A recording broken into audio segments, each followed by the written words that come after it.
All right. Welcome back to a brand new video of the Target Individual Program, Target Experience. So, the New York Credit Department got my sister engaged again in trying to sending me subliminal messages. I was on my computer watching a video and I'm hearing a voice. I'm like, who the hell is this? I'm thinking that maybe the video, because I was watching the video. So I paused the video. Okay, I'm like, okay, it's not the video. It's not coming through my computer speakers. It's not coming through my phone. And then I'm looking at my watch and I'm realizing it's coming through my watch, right? So I'm hearing somebody's watching television. Then, I had a person talking. First of all, I didn't recognize the voice, right? But then I heard the person said, my sister, her name is Sharon, that Sharon's not answering. And I'm like, who the hell is calling Sharon on my watch? Why is my watch hooked up to somebody's phone? But then I realized that it's probably my sister. So I said to her, I went to my sister, I said, why are you hooking up your phone to my watch? So she was like, she was trying to hook up my watch to some earbuds she got from her job.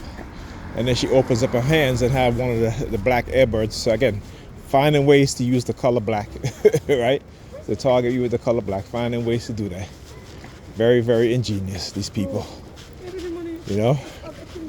So I had called Pam to see if the kids was up, right? So she was back on that, not saying anything again, like particularly, she'll answer. But for the past couple of weeks, she's been giving me this bye, and also have the kids engaging in the same type of behavior too, like saying bye in an aggressive tone, So I'm like, okay, here we go again, saying shit. Of course, I got the white woman sitting in her car, right? I didn't know I'm going to the grocery store. So again, trying to use the, she's sitting there so I can see her, right? Again, they always do the subliminal message, right? Again, I don't really care, like I said, but I know what it is that they do. They try to emotionally manipulate you, right? And that's all that is. They'll send people, again, the honey traps, call them, the honey traps, to manipulate. Me and Pam are not in a relationship. We haven't been in a relationship for years. So, like I said, what she do with her business, that's her business, right? But what they do is that they try to, always remind me that they're the ones that broke up a relationship by honey trapping her and by putting things in her head for what to do. So I'm like, hey, her personality, she was never invested. She was never loyal. She was never committed like I was. So, it is what it is, right? But they constantly do that. And then I was watching another video, and the guy was like, somebody says, I'm not gonna, I'm not gonna make you guys suffer also. And then you hear the New York Credit Department, whoop, whoop, right? And then I put on my my sweater. Come inside. Every time I put on my sweater too, they'll use the siren. It's the color sweater. You guys see me wear it all the time. I mean, I got other sweaters there, but they're in my closet. And I really don't feel like going in my closet and taking them out. I just decide I just wear this. You know what I'm saying? And so every time I put on my sweater, they're constantly using the sirens. Whoop, whoop, constant. All right. So anyhow, so as my sister was leaving now, she's talking to her grandson. She goes, I don't even know why she said it. Sometimes she have these conversations with you're having a conversation with a 4-year-old, right? You're having a conversation with a 4-year-old as if that 4-year-old, like another white woman sitting on the bench, right? You have this conversation with a 4-year-old as if you're talking to an adult. She's telling the 4-year-old about how like no cigarette. I know, girl. I know. Right? So she's telling her 4-year-old grandson, I don't have any money. all I have is $1. And I'm like, yeah, okay, that's that dollar theme I talked about. You know, I talked to him for years and years. I can tell you guys how to engage in whenever I used to go on job interviews. Yeah. Hear the conversation? Oh, he's definitely institutionalized. Anyhow, so again, when I used to, years ago, when I was looking for another job, and actually I think when they had laid me off from my job, I was looking for another job. Every business that I went to that I had to interview at, they'll have somebody stand up in front of the business, the establishment, with $1 in their hand and will flash it in front of me, right? So that's what they were doing. You know, so again, this whole thing, because, you know, lately also I've been talking about this too. Whenever they start talking to me heavily, they'll do a couple of things. I get phone calls from suspected spam, you know, especially when they're using the police.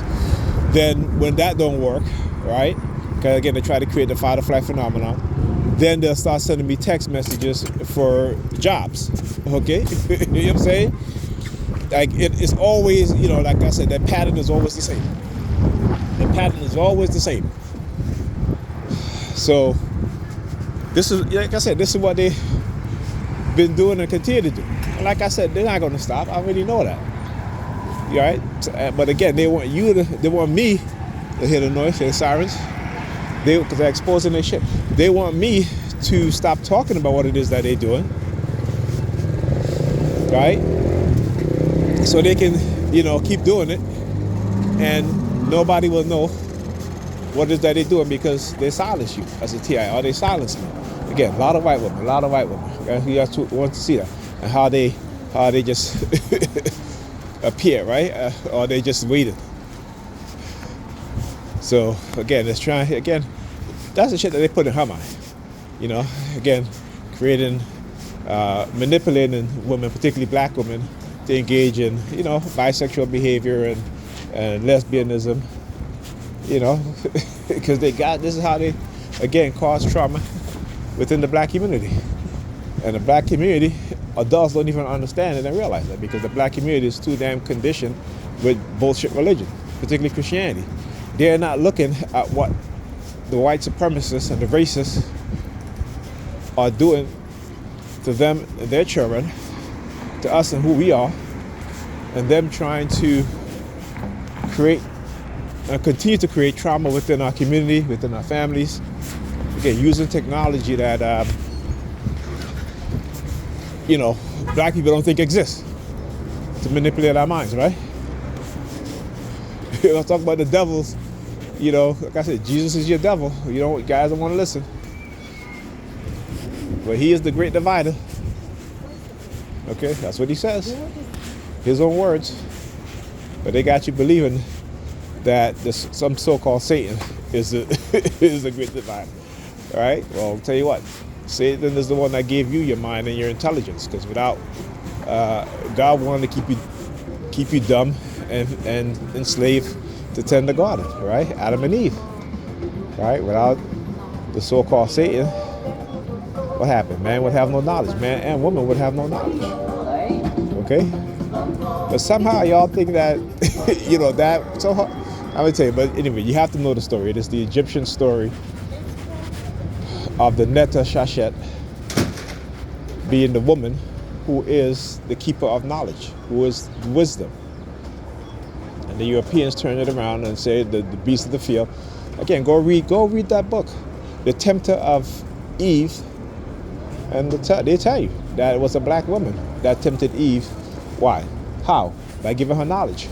All right? I'll talk to you guys in this video.